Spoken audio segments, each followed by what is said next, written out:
أشهد أن لا إله إلا الله وحده لا شريك له وأشهد أن محمدا عبده ورسوله أما بعد فأعوذ بالله من الشيطان الرجيم بسم الله الرحمن الرحيم الحمد لله رب العالمين الرحمن الرحيم مالك يوم الدين إياك نعبد وإياك نستعين اهدنا الصراط المستقيم صراط الذين أنعمت عليهم غير المغضوب عليهم ولا الضالين. After reciting the Tashahhud, Da'awahs and Surah Al-Fatiha, Hazrat Khalifatul Masih V, Ayyadahullah Ta'ala binasrihil Aziz stated that on one occasion, the promised Messiah alayhi salatu wassalam stated that I am thankful to Allah the Almighty for granting me a sincere and loyal community. I observe that whenever I call upon them for any task or purpose, they swiftly and passionately come forward in an attempt to excel one another according to their strength and ability. I can see that they possess a spirit of devotion and sincerity.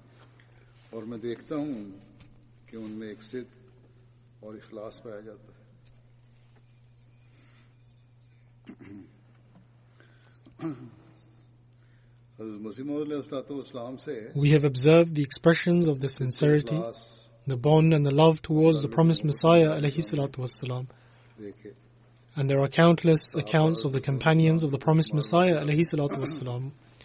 And also there are narrations in relation to this which have passed down generations in those families who accepted Ahmadiyyat in the very early days. Also, in our literature, we also find mention of these accounts in the sermons and addresses of the Khulafa.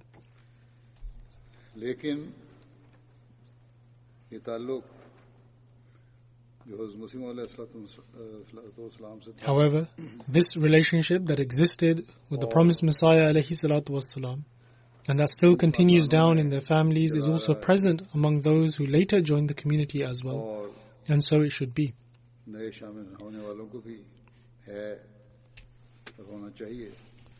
However, this relationship is not just limited to that era.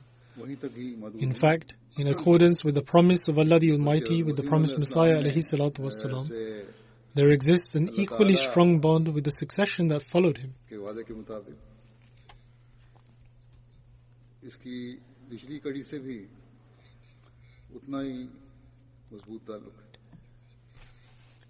And it is this very bond that is the sign and the guarantor of the unity of the community.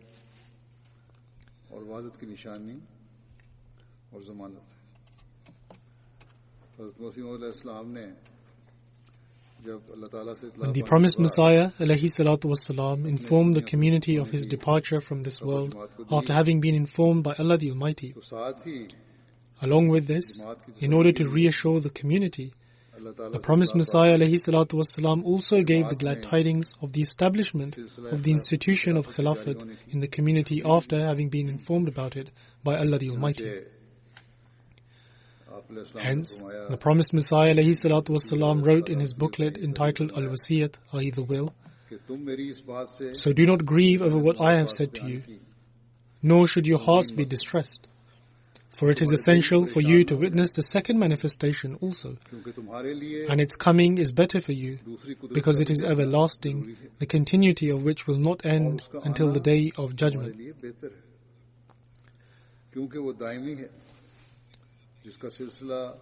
And that second manifestation cannot come unless I depart. But when I depart, God will send the second manifestation for you, which shall always stay with you, just as promised by God in Braheen Ahmadiyya.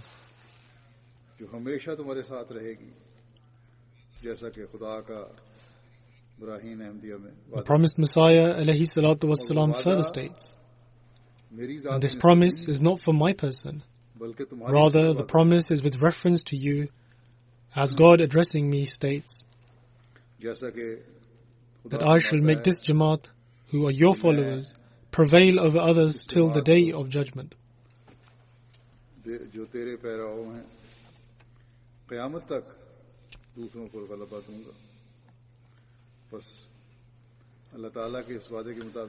And so, after the demise of the promised Messiah alayhi salatu wassalam, according to the promise of Allah the Almighty, the institution of Khilafat was established.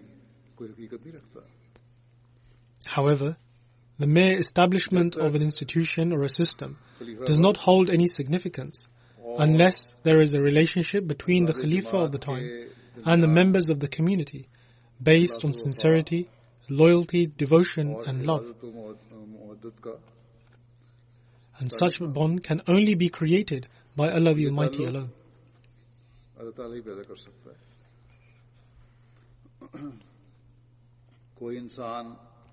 No human or any human endeavor can create or sustain such a relationship.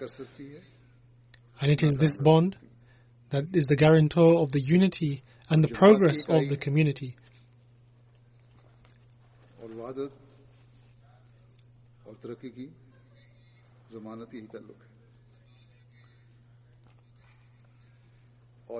Moreover, this is also an evidence and a proof for the fulfillment of the promise of Allah the Almighty and of His continuous support of the promised Messiah alayhi salatu wassalam and of the truthfulness of the Ahmadiyya Muslim community.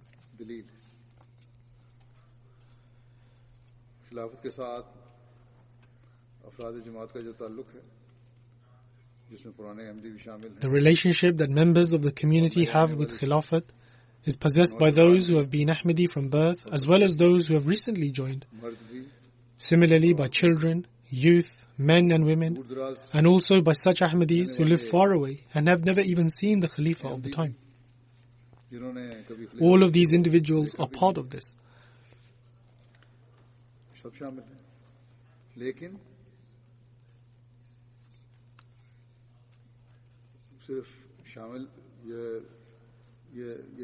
Moreover, all of these people have excelled in sincerity and loyalty, and they continuously try to excel further. Whenever they receive an instruction or a message from the Khalifa of the time, they try to act upon it. And they express their love and relationship in such a manner that one is truly astounded. And all of these things are a practical evidence for the fulfillment of the promise of Allah the Almighty. And as I mentioned, that the progress of the community is also tied to this relationship. The relationship that the community has with the Khalifa and the Khalifa of the time has with the community is an evidence of the continuous support of Allah the Almighty.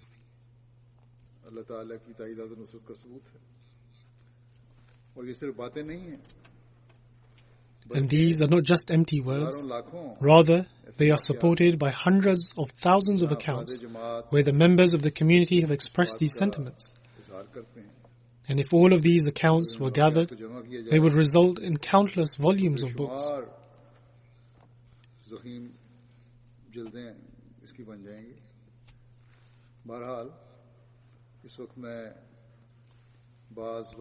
Nevertheless, at this moment in time, I will narrate some accounts of the sentiments and feelings which the members of the community have always had and will continue to have for the Khalifa of the time.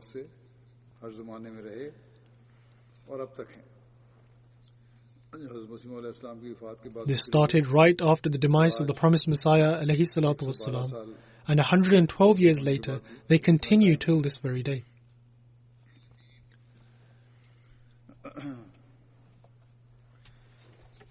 मुखालिफीन तो समझते थे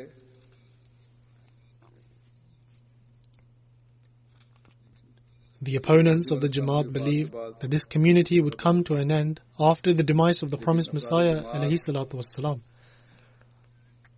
However, the determination, affection and relationship of sincerity and devotion towards Khilafat and the promised Messiah alayhi salatu wassalam are continuously increasing. And after all, why wouldn't they? As this is in accordance with the prophecies of the Holy Prophet sallallahu alaihi wasallam.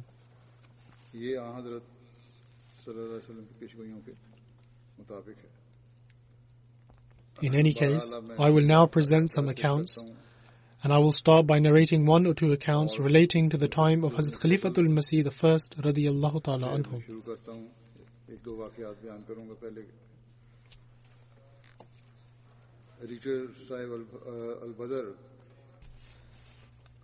The editor of Al-Badr newspaper writes, in relation to the days when Hazrat Khalifatul Masih I radiyallahu ta'ala anhu was unwell. He stated that during these days, many letters are being received from members inquiring about the health of Hazrat Khalifatul Masih I radiyallahu ta'ala anhu and praying for his health and well-being. Regarding these letters, Hazrat Khalifatul Masih I radiyallahu ta'ala anhu stated that I pray for each and every one of those who are writing to me in relation to my health. The editor writes that the ardent devotees are expressing their affection in an astonishing manner, and I present the text of some of the letters as an example.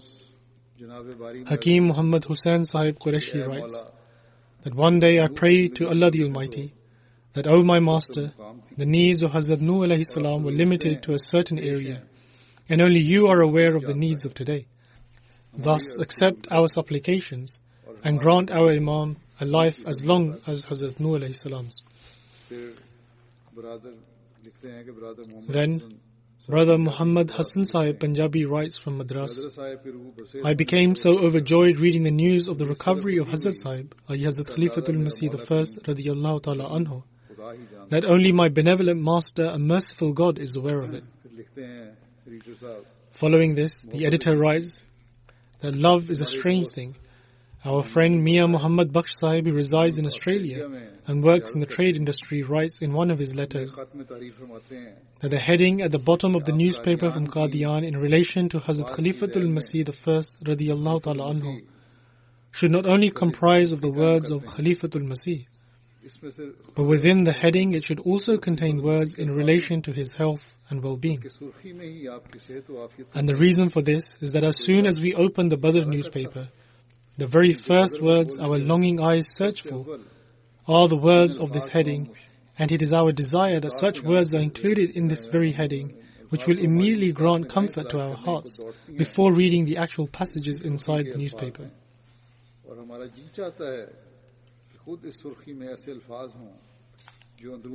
The editor writes that we honor the sincerity of our dear friend, and therefore we have produced a heading in accordance with his wish.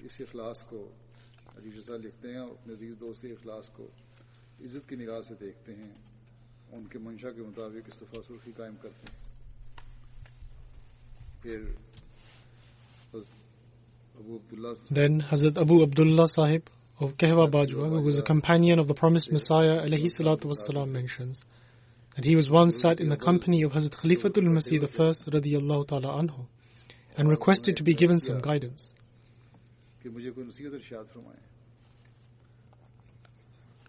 Hazrat Khalifatul Masih I radiyallahu ta'ala anhu stated that, Maulvi Sahib, I do not believe there is anything which ought to be done that you haven't already carried out. Now the only thing that remains is to memorize the Holy Quran. Hence, after hearing the words of Hazrat Khalifatul Masih I radiyallahu ta'ala anhu, he started memorizing the Holy Quran at the age of approximately 65 and became a Hafiz Quran, i.e. one who has committed the entire Quran to memory. Thus, this was the spirit of seeking to implement and acting in accordance with the instructions of Khalifatul Masih.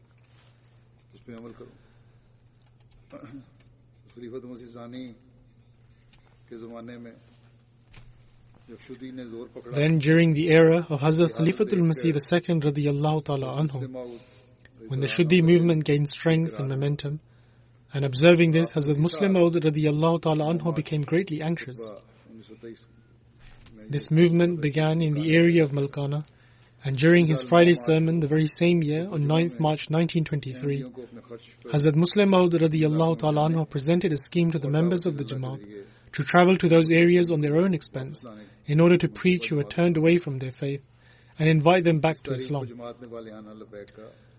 The Jamaat passionately responded to this call, and highly educated individuals, government workers, teachers and traders, in short, devotees from all walks of life called people towards God in these areas.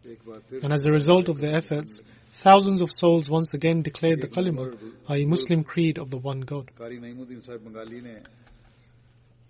One day, while sitting in the company of Hazur, an elderly gentleman, Qari Naimuddin Sahib Bengali, took permission from Hazur and said that even though my sons, Maulvi Zillur Rahman and Matiur Rahman, a BA student, have not mentioned this to me, however, I felt that yesterday when Hazur spoke about dedicating one's life and going to Rajputana in order to call people towards God, and also the conditions which Hazur mentioned that one would have to live under, they might have reservations in their heart that if they offer their services to Hazur, I, their old father, will be troubled.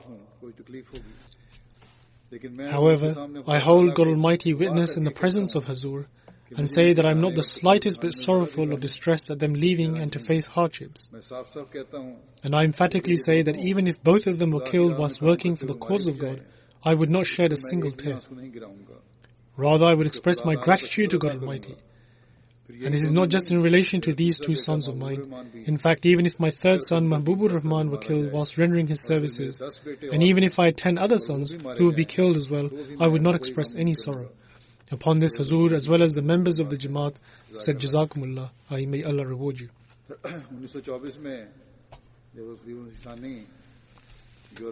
In 1924, when Hazrat Khalifatul Masih II radiyallahu ta'ala anhu travelled for his tour of Europe, even this temporary separation made the members of the Jamaat restless. This can be gauged from the following narration.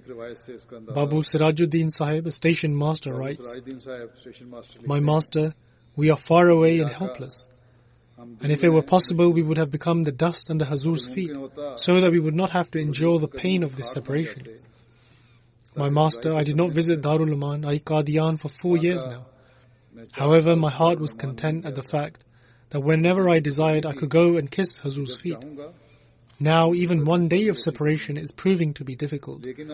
May Allah the Almighty soon bring Hazur back in good health and with success and victory. Thus, who can develop such a relationship of love?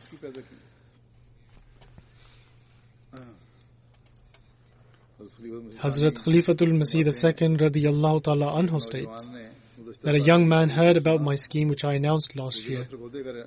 And this young man lived in the district of Sargoda and travelled to Afghanistan without a passport. He thought that as this is the instruction of the Khalifa of the time, and due to the bond with him, it is absolutely necessary to act upon it. The directive was to do tabligh, i.e. preach, so as soon as he heard it, he went to Afghanistan and began preaching, even without his passport. The government detained him and placed him in jail.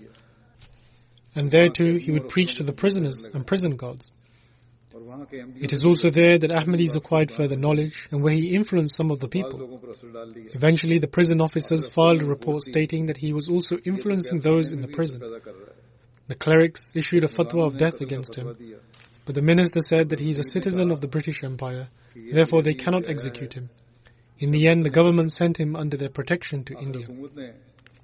Hazrat Khalifatul Masih II radiyallahu ta'ala anhu writes that he returned after several months.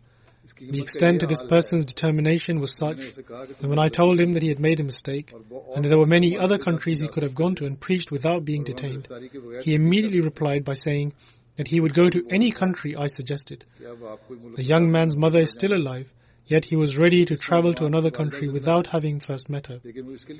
But upon my instructions, he then went to see his mother. Hazrat Khalifatul Masih II radiyallahu ta'ala anhu states that if other young men would show the same determination as this young man from Punjab who travelled to Afghanistan, then we could bring about a revolution in the whole world within a short period of time.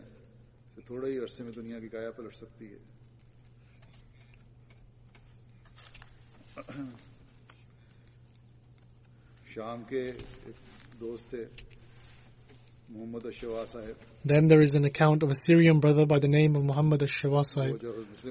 When Hazrat Khalifatul Masih II radiyallahu ta'ala anhu visited Syria, he also had the honor to travel alongside him to Lebanon. He was a very good lawyer and had an extremely strong relationship and bond with Khilafat.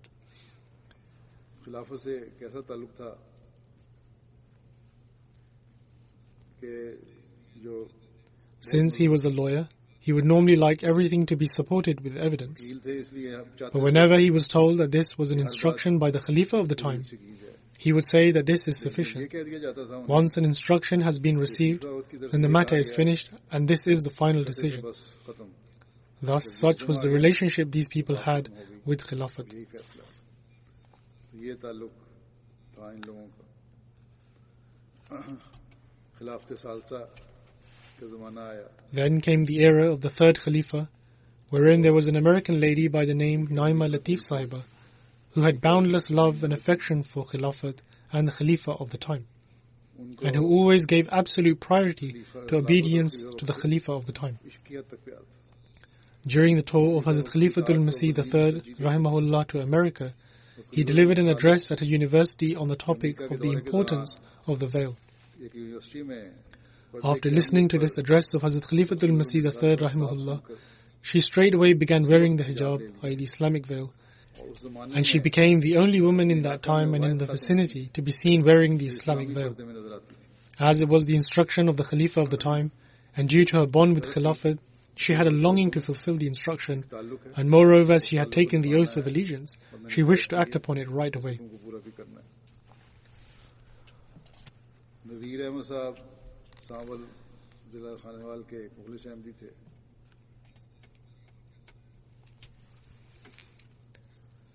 नहीं, नज़ीर अहमद साहब सांवल ने ये वाक़या सुनाया है. Then Nazir Ahmad Sahib Sahwal of Khanewal district narrated an incident about a sincere Ahmadi, Meher Mukhtar Ahmad Sahib of Bagar Sargana.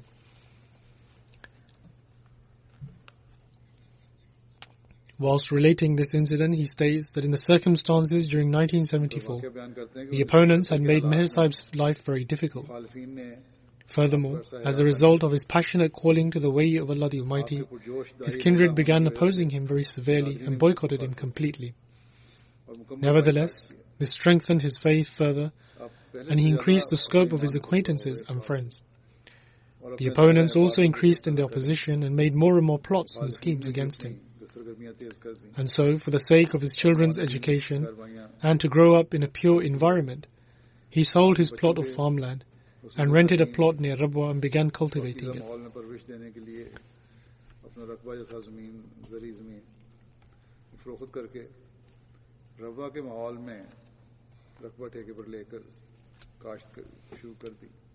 When Meher Sahib met Hazrat Khalifatul Masih III rahimahullah and informed him that he had sold his land in Bagar Sargana, which was the name of his village, and subsequently acquired a land on lease near Rabwa and had begun planting crops, Hazur rahimahullah did not approve of this, as the area should not have been left void of Ahmadis.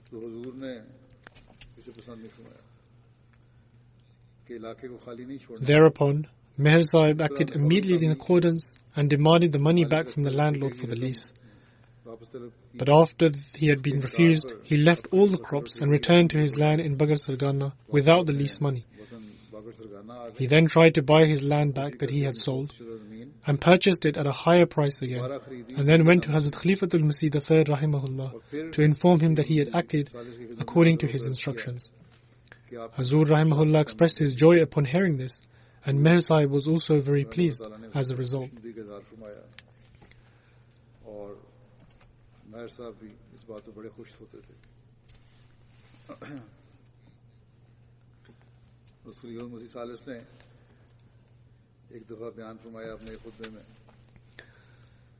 Hazrat Khalifatul Masih III rahimahullah once mentioned in a sermon that I went on a tour of Africa in 1970, and one of our missionaries there made a program which posed great difficulty for me, because after traveling 100 miles to a place, we arrived at such a time that I was unable to personally meet all the members of the community there.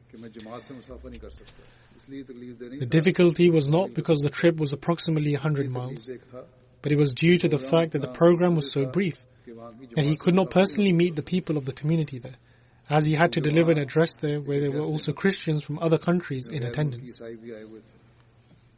Hazrat Khalifatul Masih III rahimahullah continues that I delivered the address and a series of questions and answers went on for a long time. And when a significant amount of time had passed, the missionary announced that there would not be the chance to shake hands, i.e. with Hazur. Hazrat Khalifatul Masih III rahimahullah states, but I was visiting those people who were meeting the Khalifa of the Ahmadiyya Muslim community for the first time in their lives, and they knew not when there would arise such an occasion again in their lives. Despite the announcement being made, they rushed forward to shake hands. Hazrat Khalifatul Masih III rahimahullah further states that the private secretary and others in the entourage had no clue where they had ended up due to the force of the local Ahmadis pushing ahead, and they began shaking hands with me. Hazrat Khalifatul Masih III rahimahullah states that they started shaking my hand, but it was no ordinary meeting, for every single individual will take my hand and they will not let go of it. They would continue looking at me and not let go of my hand. The person waiting next in line would become restless, and he would place his one hand on the other individual's arm and with his other hand hold onto my hand in order to separate it, and then he himself would shake my hand. And this happened with scores of people. Similarly then, he too would not let go of my hand, and then the next person would have to do the same all over again. Hazrat Khalifatul Masih III rahimahullah states, so it was only with great difficulty that we returned from that place. Hazrat Khalifatul Masih III rahimahullah then states that I say to the non-Ahmadis, I do not say to our own members, as they are already aware regarding the bond between Khilafat and the members of the community, but to others I say that I am not foolish to be under the impression that it is due to any quality on my part that such love has been developed in the hearts of these people, who live 5,000 to 6,000 miles away, who have never seen me, nor knew much about me, to all of a sudden come forward so uncontrollably to meet me. In fact, this love is purely created by Allah the Almighty. Then comes the era of Hazrat Khalifatul Masih IV rahimahullah. He states that the extraordinary changes happening in Africa are a result of the sacrifices made by the early life devotees. The astonishing revolution taking place in Africa nowadays is so wonderful that even the community members there cannot fathom the extent to which the tremendous changes are happening in their countries. Some of the more experienced members and those who have influence in the government have told me themselves that they are not aware of how much their countries have advanced in their love and cooperation with the community, and just how prepared they are at this time to receive this message. Hazrat Khalifatul Masih IV rahimahullah further states that one person whose name and country would not be appropriate to mention stated that I cannot even begin to understand what is happening. It was beyond my imagination that our nation would be able to render such service to the Khalifa of the Ahmadiyya Muslim community and would have the opportunity to express this love. This was something I could not even imagine. What I have witnessed here is something we only see shown towards leaders of countries, and even then it is only from a worldly perspective. But aside from them, I have not seen this happen with any other person. He further stated that this is not due to the efforts of the community. Rather, what is happening is from the unseen, and is happening in an astonishing manner.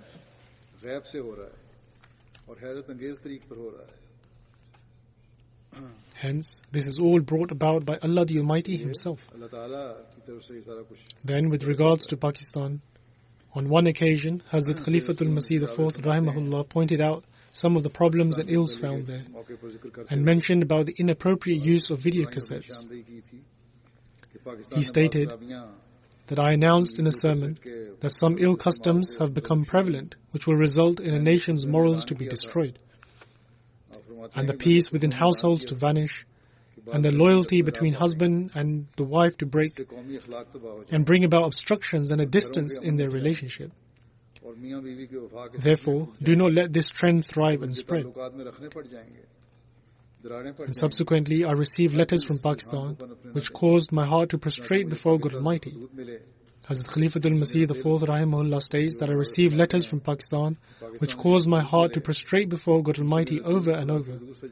Those people who were engrossed in certain ill habits had written plainly that they had engaged in wrong actions, but it is purely due to the grace of Allah the Almighty that they are part of the community of the promised Messiah alayhi salatu wassalam. And when my call reached them, they rid their hearts of these false idols. Hazrat Khalifatul Masih IV Rahimahullah further states, thus the quality within the community to hearken to a call is the essence of its truthfulness, and no lie in the world can bring about the spirit of truthfulness.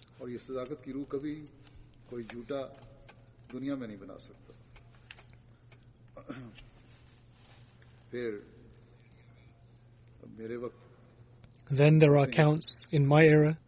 I travelled to Nigeria in 2004, and it was only for 2 days as there was no initial plan to visit the country, but it has happened by chance as our flight was from there. However, upon arriving there, I realized that it was actually very important for us to have visited the country, and if we had not done so, it would have been very wrong. Shortly before my visit, the Jalsa Salana, i.e. the annual convention of the Nigeria Jamaat had just taken place, and a large number of members had attended the Jalsa. Therefore, it was not expected that upon my arrival, people would be able to travel from long distances. However, they still traveled to see me for just 2 hours, and approximately 30,000 men and women gathered.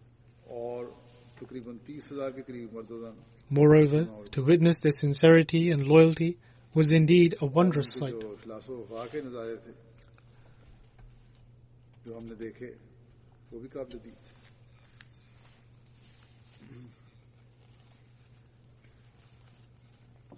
The relationship of such loyalty and love is truly indescribable. Some of them had never even physically seen the Khalifa of the time before, and yet it was so astonishing to see the manner in which they expressed their emotions. During the silent prayer upon departing, some of them were overcome with such fervent emotions that one was astounded.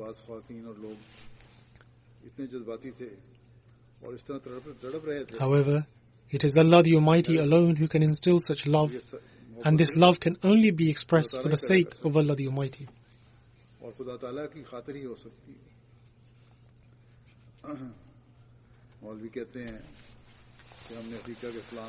The Maulvis, i.e. the Muslim clerics, claim that in such and such African country they were able to close the mission of the Jamaat, and in such and such country the people have promised that they will shut it down. Similarly, they make all kinds of claims that they have done such and such thing. However, one should ask them that the sincerity and loyalty which those people express, and now through MTA we are also able to witness this, and have witnessed it for ourselves as well by actually going there. How is this all possible? Is this as a result of the missions being closed? In any case, they can continue making all kinds of claims they wish to make. However, for us, all of these things serve as a means of further strengthening and increasing our faith.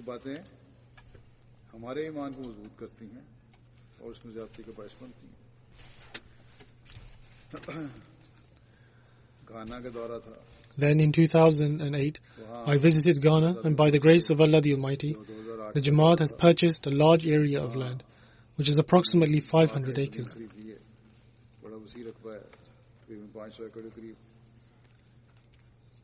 The Jalsa was held there, and many men and women had already reached there prior to my arrival. The land was initially used as a poultry farm, and its sheds were made into barracks for the purpose of providing accommodation, with doors and windows added to them as well. However, despite these arrangements, there was a shortage of space, but not a single person complained.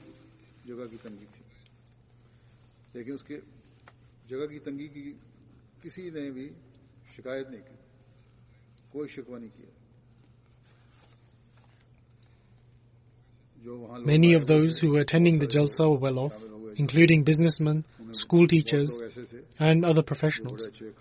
But if they couldn't find any arrangements for accommodation, they simply laid down their sheet on the floor and slept outside.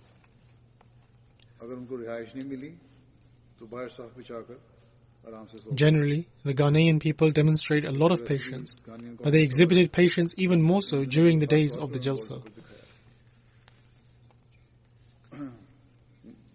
In fact, someone even inquired from one or two of them who had slept outside that they must have endured a lot of discomfort. But they replied that they had come merely to attend the Jalsa, which was being held in the presence of the Khalifa of the time. Therefore, what difference would 2 days of temporary hardship make? They were happy that Allah the Almighty had granted them the opportunity to participate in the Jalsa.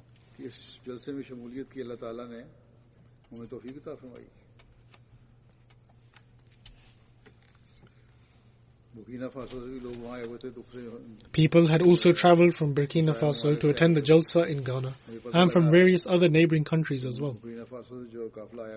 I found out that those who had travelled from Burkina Faso was quite a large delegation, and some of them did not receive any food. They were approximately 3,000, and this was the largest delegation which had travelled to Ghana, including 300 Khuddam who had travelled by cycle covering a distance of 1,600 kilometers.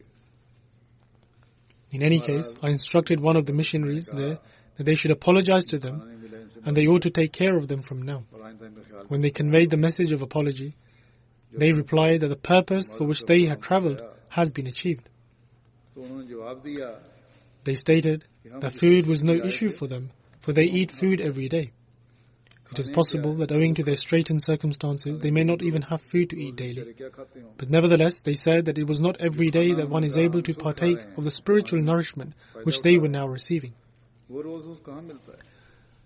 The Jamaat in Burkina Faso has not been established since a very long time. In fact, at the time of my visit to Ghana, it had only been 10 to 15 years since its establishment, and now it must be around 30 years.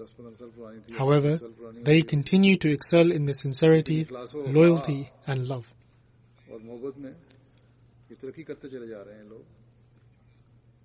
Their financial condition can be gauged from the fact that throughout their stay of around 4 to 7 days, they remain in the same clothes they had travelled in, and in their return journey as well.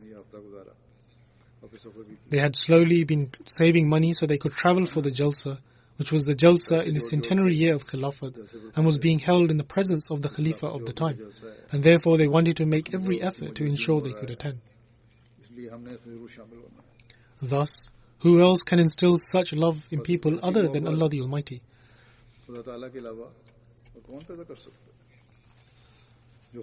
Moreover, those Khuddam who had travelled by cycle, their level of sincerity is also evident by the fact that they continuously travelled for 7 days, stopping at various locations. Among them were members who were even 50 to 60 years of age, and 2 of them were children aged 13 to 14.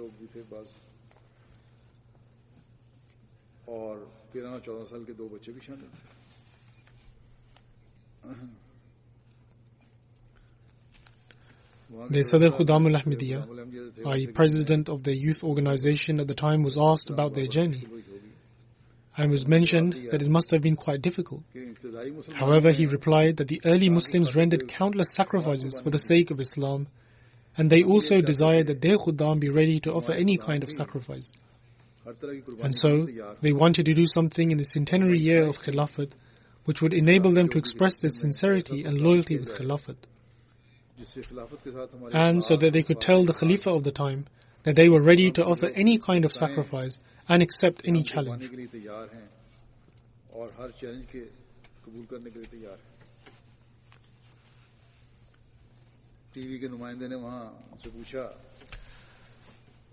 And when they were about to begin their journey, a representative of a TV channel asked them about their cycles, which were in extremely poor condition and very basic cycles. They were not like the ones here in Europe. However, the representative of the Jamaat replied that though their cycles were in poor conditions, but their faith and resolve was strong, and they were completing this journey as a way of expressing their gratitude for being bestowed with the reward of Khilafat.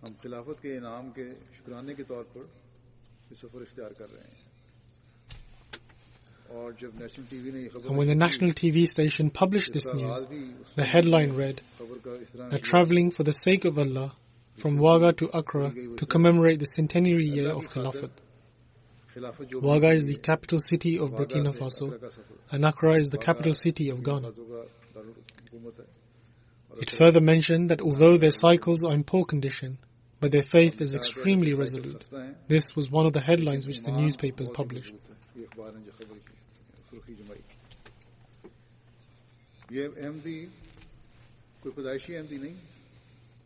These Ahmadis were not Ahmadis from birth or the progeny of companions. In fact, they live thousands of miles away, in areas where there are not even proper roads or no roads at all to reach there. Some of them live in areas which do not even have access to water and electricity. And having accepted Ahmadiyyat only a few years ago, they demonstrated such examples of sincerity and loyalty that one is truly left astounded.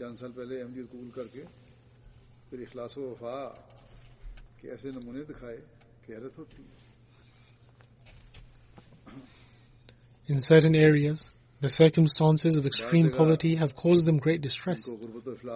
However, after having entered the community of the ardent devotee of the Holy Prophet ﷺ, they have developed such sincerity that whenever it is a question of their faith, their resolve and determination is strong like a rock, and they are always ready to offer any sacrifice and are filled with such deep love.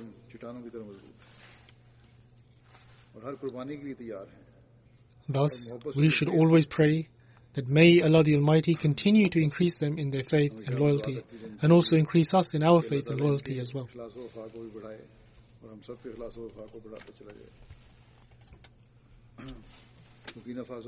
A member from Burkina Faso, Isa Sahib, stated that he did the Bayt in 2005.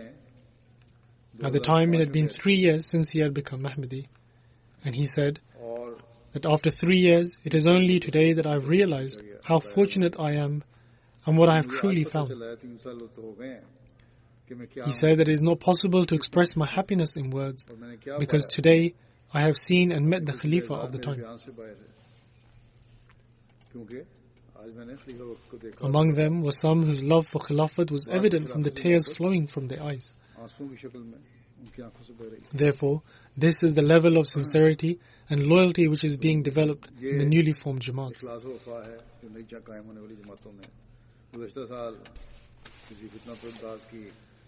Last year, a certain individual tried to cause disorder by exploiting a misconception, and some of the youths of this very sincere Jamaat became under his influence and started to act a little indifferently. And although they were still Ahmadis, but they began to distance themselves from the Nizam, i.e. the administrative structure of the Jamaat. In any case, I sent a local missionary to them from Mali, Nawaz Sahib. He went there and explained to them that on the one hand, they claimed to have a bond and relationship with Khilafat, and on the other hand, they were trying to distance themselves from the Nizam. Therefore, this was not correct. Subsequently, almost all of them began to write letters of apology, and they said that they became influenced owing to a misunderstanding and a lack of training. However, they further stated that they had a relationship of utmost loyalty with Khilafat, and that they could not even think of distancing themselves from Khilafat. And so, by the grace of Allah the Almighty, they once again became a part of the Nizam-e-Jamaat. Thus, it was owing to their lack of training that they deviated. Otherwise, when the matter was clearly explained to them, they immediately realized their error and expressed their full loyalty with Khilafat. And moreover, they stated that even when they had distanced themselves, they did not detach from Khilafat, but only from some of the office bearers. Therefore, this is their level of loyalty and sincerity. Similarly, those who had come from Gambia, Ivory Coast, and various other countries all expressed similar sentiments and emotions. Each of them were expressing their sincerity, loyalty and devotion in their own unique way.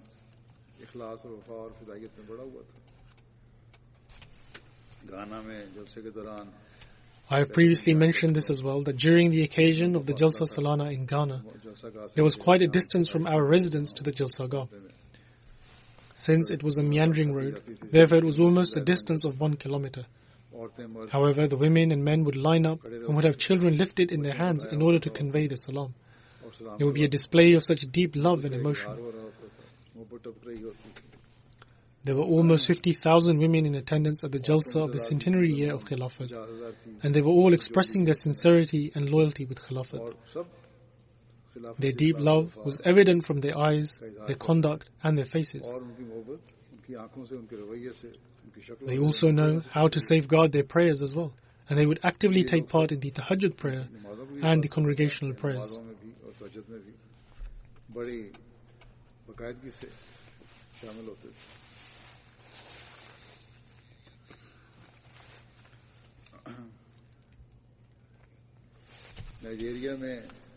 As I mentioned, that when I traveled to Nigeria, it was only for 2 days.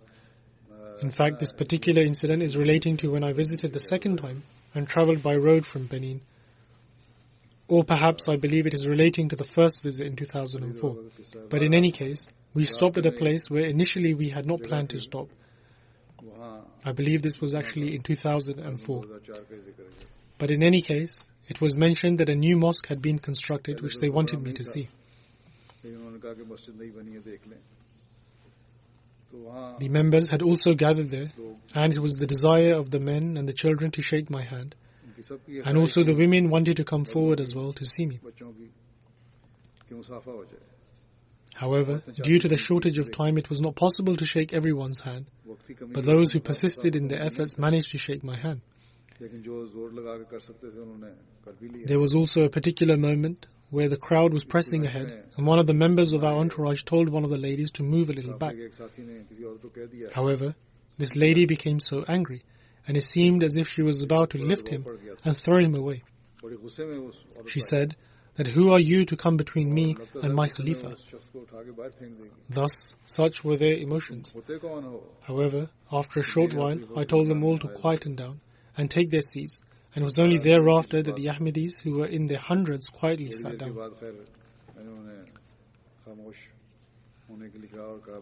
Therefore, such was their bond and relationship with Khilafat.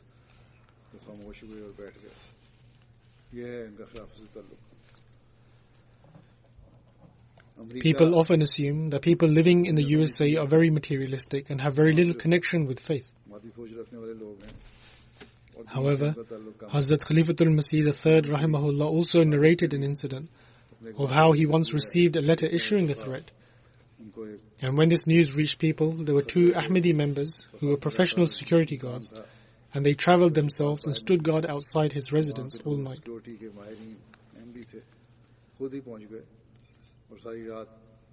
In any case, the members of the USA also have a lot of sincerity. And whenever I have visited USA, they have always expressed their sincerity and loyalty. And then delegations from USA also come here to visit, and they also express their sincerity and loyalty for Khilafat.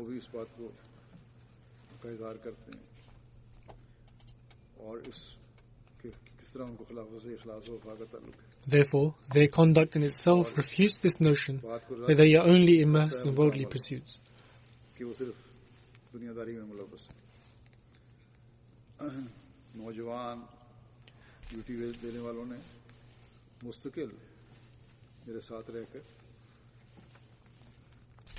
Similarly, the youths who are on duty spend their entire time with me throughout my tour, and some of them even risk their businesses and employments.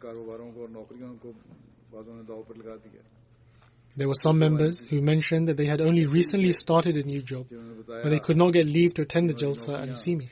Therefore, they left their jobs and came.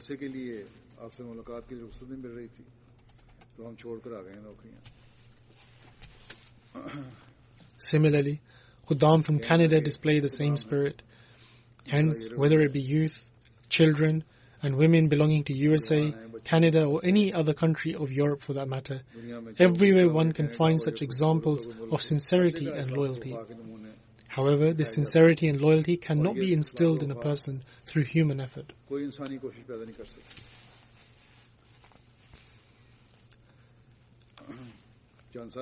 A few years ago, I delivered a sermon in Germany in which I spoke about displaying obedience and sincerity towards Khilafat.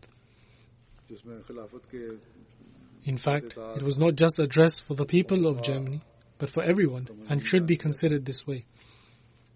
However, due to the situation there, I gave a few examples from within Germany. In any case, Ahmadis from all over the world responded to this and wrote letters expressing their complete obedience and loyalty for Khilafat.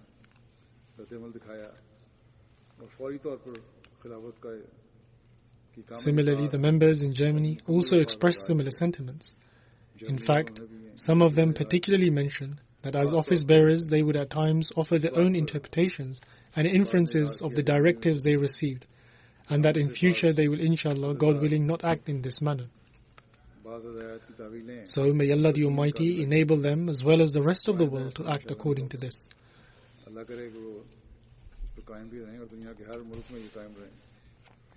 Qasim Sahib from Jordan writes, the most beautiful and greatest proof of the truthfulness of the promised Messiah ﷺ is that God Almighty Himself has instilled the love and obedience of Khilafat in my heart.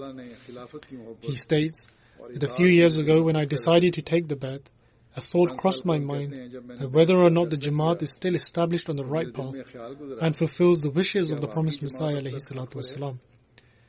Up until this point, I had no idea about Khilafat.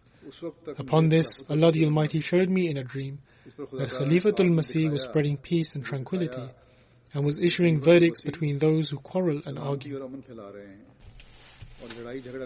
He then states that after this I placed my hand upon yours, and he's writing to me, and kissed the ring, and upon which I instantly felt your love and comfort. An extraordinary sense of love was instilled in my heart, which is increasing day by day. He states that I wish to renew my pledge of allegiance and distance myself from every person who removes themselves from your obedience.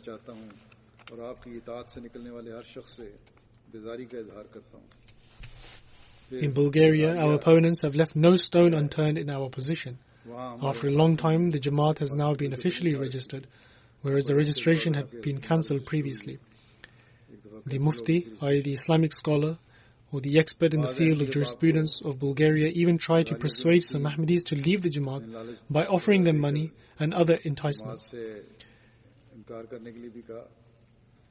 But by the grace of Allah the Almighty, not only are the Ahmadis there resolute in their faith, but they are expressing their sincerity even more than before and have demonstrated their relationship of loyalty towards Khilafat-e-Ahmadiyya. In fact, one woman was visited by 3 men and asked her to abandon Ahmadiyyat and to join with them, and in return they even offered her to provide her with assistance. In reply to them, this Mujahidah, one who strives in the way of God, answered firmly saying that Ahmadiyyat is true and I have recently met my Khalifa. Furthermore, God Almighty has shown me 3 dreams in which He showed me that Ahmadiyyat is true. Therefore, there is no way that I would leave Ahmadiyyat.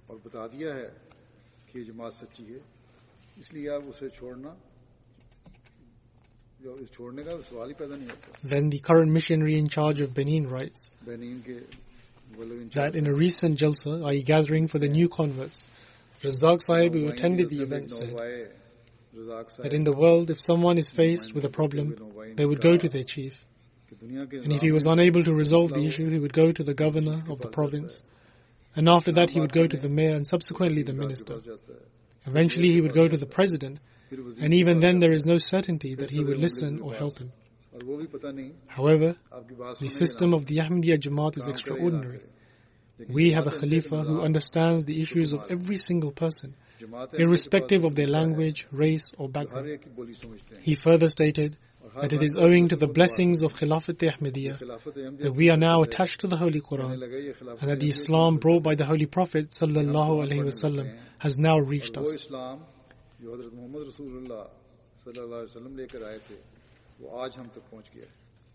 Then Layla Saiba from France says that I performed the Bai'at, i.e. Pledge of Allegiance, in 2017. And every morning I read the letter you wrote to me, which has completely transformed my life. I pray for you to be granted protection, help and support in every prayer of mine. Now this prayer can only be offered as a result of Allah the Almighty's grace bestowed by Him alone. She states that after taking the Bai'at, I have become a new person altogether.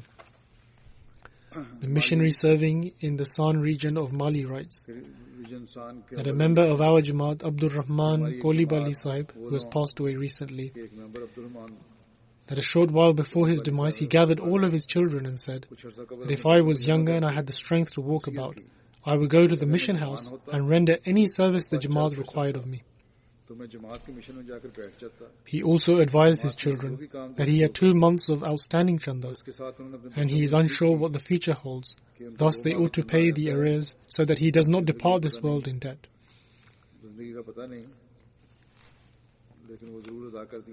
And the third advice he gave his children was to remain attached to Khilafat and never show disloyalty to it, and to always pay their chanda, i.e. monetary contributions.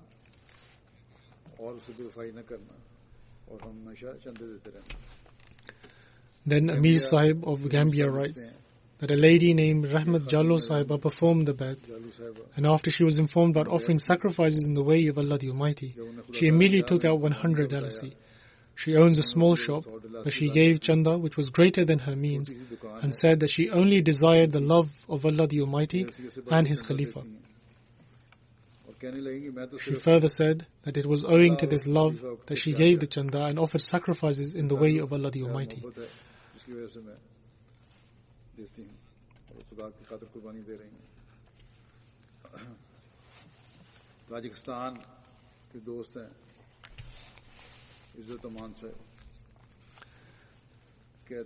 Izzat Aman Sahib from Tajikistan writes, when my mother was 72 years old, she fell severely ill. Her health had deteriorated over the years due to a heart condition and anxiety issues. Owing to the verdict of the doctors, my relatives were not hopeful.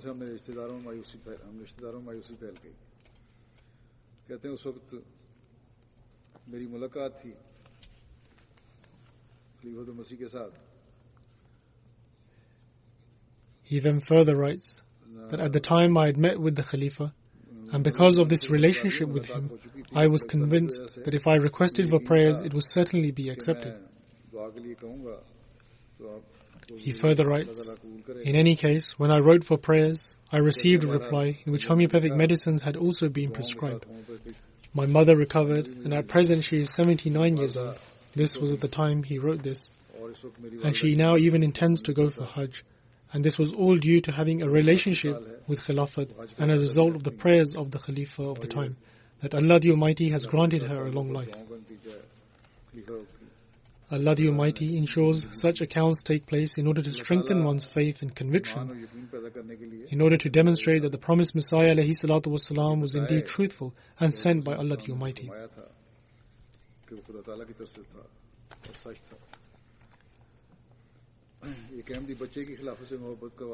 Tahir Nadeem Sahib has written an account showing the love and affection of an Ahmadi child has for Khilafat. He states that during a visit to Turkey, I had the chance to visit the home of an Ahmadi family. I had only just sat down when a 3 or 4 year old child came, and after greeting me, he whispered in my ear that he wished to send a letter to Hazur, and that would I take it for him. I agreed to take the letter. At this, the child scribbled 2 lines on a piece of paper. And when I asked what he had written in the letter, he replied that I have written that Hazur, I love you. Tahir Sahib says that he then gave the letter, and the reply also went to them. And according to the child's father, when he received the reply to his letter, the child, as well as the rest of the family, were overcome with joy and could not contain their excitement.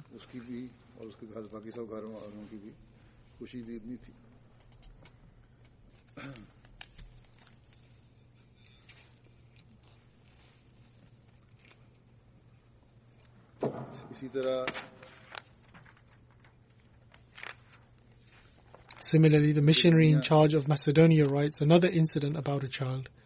He writes, during a visit to Bosnia, owing to our preaching endeavors, I became acquainted with a Pakistani gentleman and met him a few times. He told me that some time ago, he had met a family at Dubai airport. They had a 3 or 4 year old daughter who was advising everyone to offer prayers and to speak the truth.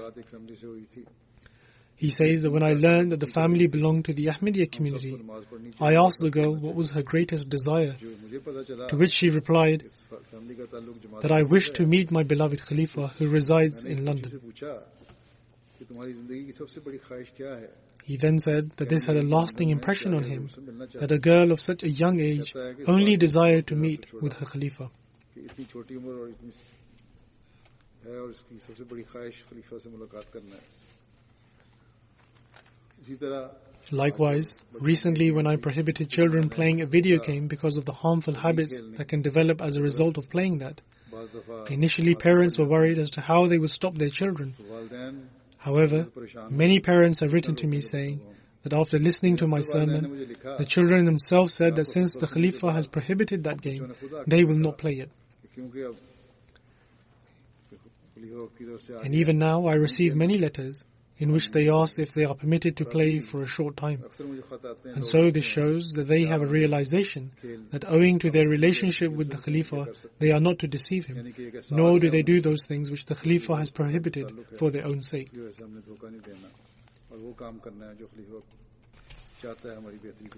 The missionary from Honduras writes that a local Ahmadi, Percy Morio, was facing certain difficulties. Seeing his situation and his difficulties, I advised him to write to the Khalifa for prayers. He states that after writing the letter, most of his troubles resolved themselves. He said he was granted a hidden power, and this increased him in his belief and conviction in Khilafat.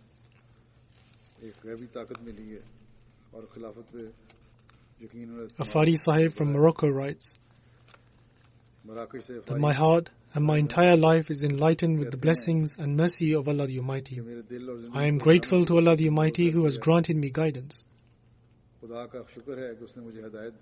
When I see you, I become intoxicated with an extraordinary feeling. I have never sat with you, nor ever spoken to you.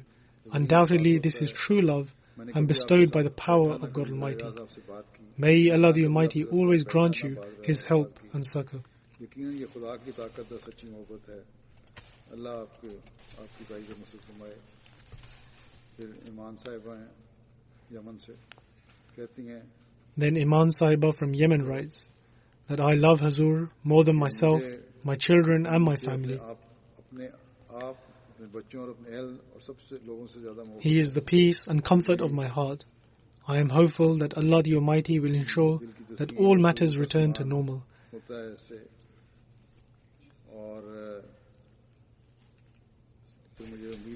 She further states that the advent of the promised Messiah ﷺ, and after him the Khulafa, was to bring about peace and reconciliation after the discord, and so that the burden of our saddened hearts may be removed. My condition is similar to the saying of the Holy Prophet, peace be upon him, when he said that, O Allah, I care for nothing other than for you not to be displeased with me. She further stated that I pray to Allah the Almighty to be included amongst those fortunate ones whom you love and are pleased with their family.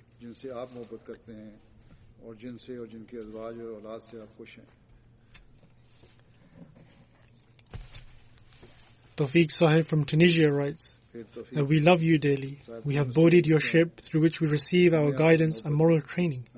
We have tasted the fountain of the promised Messiah ﷺ and quenched our thirst from it. We are resolute upon our pledge. We can never reform ourselves unless we remain attached with you. We do not desire anything from this world.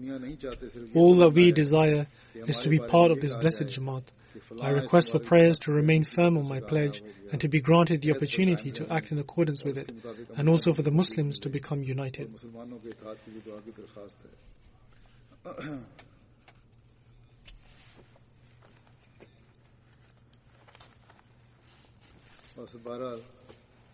Nonetheless, I have presented just a few examples from which it becomes clear that it is only Allah the Almighty who can instill loyalty and sincerity in the hearts of people, and no worldly power can take that away from them. The promised Messiah ﷺ stated that you will see the fulfillment of Allah the Almighty's promises. Thus, we ought to pray that many people as possible among us are given the opportunity to witness the fulfillment of these promises.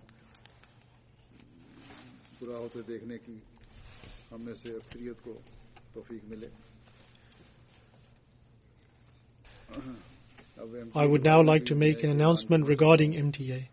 This was also a promise of God Almighty vouchsafed to the promised Messiah ﷺ about the spread of his message throughout the world.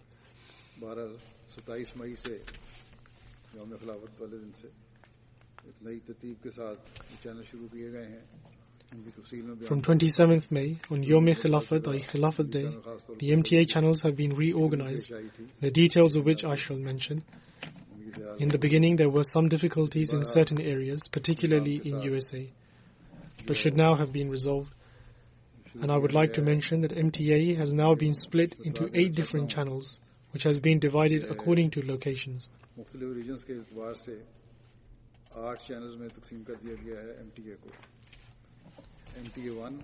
MTA 1 will principally be for residents of UK and some of the European countries.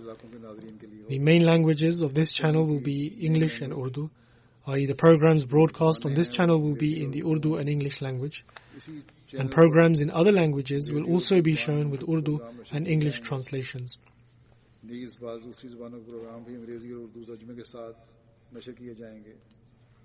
Live programs of mine and other live recorded programs on MTA One World will also be broadcast on the rest of the MTA channels.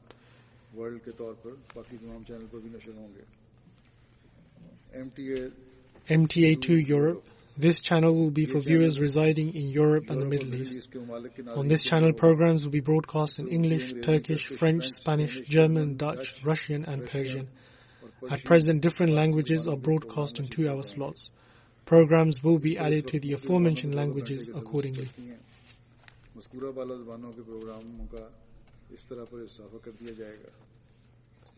MTA 3 Al Arabiya. This channel will continue to broadcast in its existing format, and Arabic is the main language of this channel.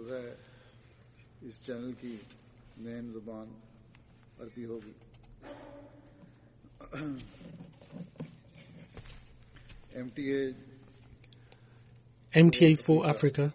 This channel will be for viewers in Western and Eastern Africa, and the main languages of this channel are English, French and Swahili. And programs in these aforementioned languages will air on this channel.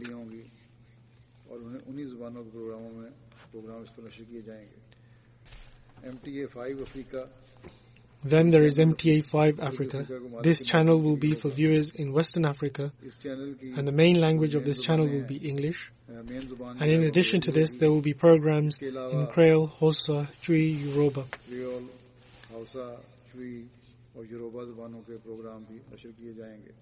Then there is MTA 6 Asia. This channel will be on AsiaSat. This will be for viewers in Asia, the Far East, Indonesia, Japan, Australia, New Zealand, Russia and so on. The main languages of this channel will be Urdu, English and Indonesian. The programs on this channel will be broadcast in English, Bangla, Sindhi, Pashto, Saraiki, Persian and Russian. Previously as well, channels were running in a similar way. However, they have been regionalized further, so relevant programs will broadcast for countries according to their time zones. Then there is MTA 7 Asia. This is a HD channel that can be accessed through smaller satellite dishes. This will be for viewers in India, Pakistan, Bangladesh, Sri Lanka, Nepal and so on. The languages on this channel will be Urdu, Bangla and Hindi. In addition, there will be programs in Tamil and Malayalam. Then there is MTA 8 America. This will be for viewers in America, North America, Canada and so on. All of these programs were essentially already running in this format and will continue in the same way. Only a few adjustments and variations have been implemented in schedules on these channels now. Anyhow, MTA 8 America, as it has been named, will be for viewers in America, North America, Canada and so on. And the languages and programs on this channel will be in English and Urdu, and also programs in French and Spanish will be broadcast as well. The following live programs will also air on these various channels. Rai Huda, Al-Hiwar Al-Mubashir and the Bangla program will feature on all MTA channels with translations in various languages.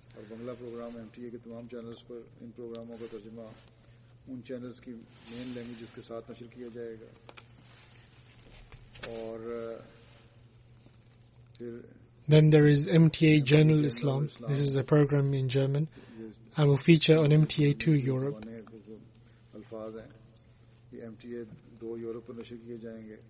Then Horizon to Islam, a French program, will broadcast with translations on MTA1, MTA2 Europe, MTA4 Africa, and MTA5 Africa.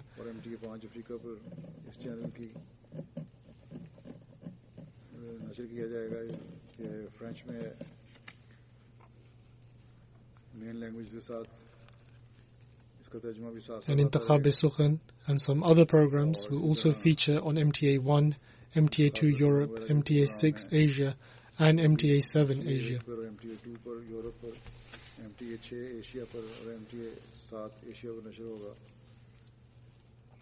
In any case, these modifications have been made accordingly with these channels. Sometimes one may have to make slight adjustments to their settings to watch. However, generally there will be no change as the channels will operate as they did. Only they have been adjusted according to these channel arrangements. May Allah the Almighty infuse blessings in this new arrangement, and may MTA be enabled to convey the true message of Islam to the world to an even greater degree than before.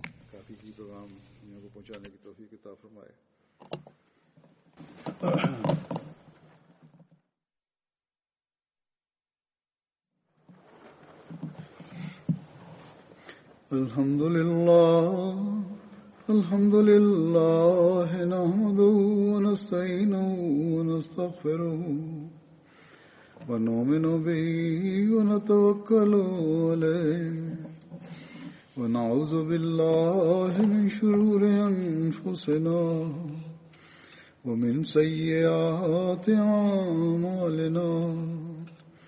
من يهده الله فلا مضل له ومن يضلل فلا هادي له ونشهد أن لا إله إلا الله ونشهد أن محمدا عبده ورسوله عباد الله رحمكم الله إن الله يأمر بالعدل والإحسان وإيتاء ذي القربى وينهى عن الفحشاء والمنكر والبغي يعظكم لعلكم تذكرون اذكروا الله يذكركم وادعوه يستجب لكم ولذكر الله أكبر.